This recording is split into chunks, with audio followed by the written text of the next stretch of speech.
I was walking my little dog this morning, as I do, and I was thinking about the day ahead and what I wanted to do and the things that I'm wanting to achieve and build and study and create and the work that I'm wanting to go and get and the people I want to help and the money I want to make. And I found as I was pondering on all these things, I know, right? What a way to start the day thinking about all that stuff, but that's just me.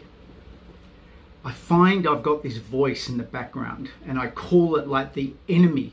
And the enemy voice is saying, well, you can't do that because of that. And what if you do that and you fail and you should have had that done and you've messed that up, but how can you ever do that?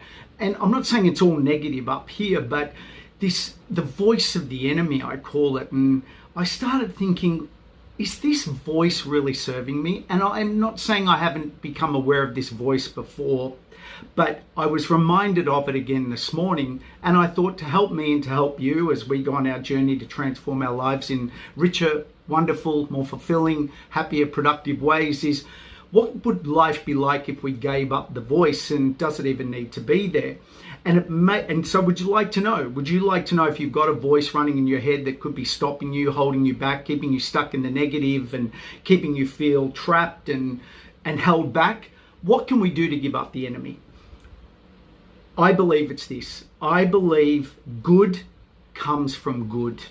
And the brain gets so used to coming from a place of negative to try and create good. In other words, we want to go and make more money in our job, but our brain says, you can't do it, you're not worth it, they'd never give you that promotion, and it's trying to stop us, as opposed to going, well, what good have I done in the past where I have achieved a goal, where I have accomplished something, and how proud I am of myself for doing that, and at least I tried, and at least I had a go.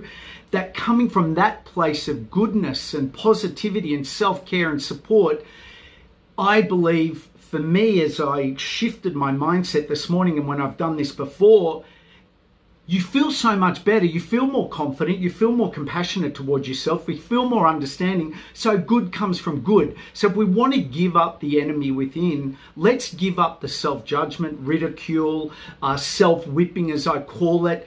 And let's focus, because it's all made up, right? So if we're coming from a place of negativity to motivate ourselves, how about we come from a place of positivity and self-care and love and say, well, I can do this and I have done that. And my life is rich in this area and I have created that and I can give it a go, because I deserve it and I can and I will and I am a good person and I'm trying, giving up the enemy within and replacing it with the good and the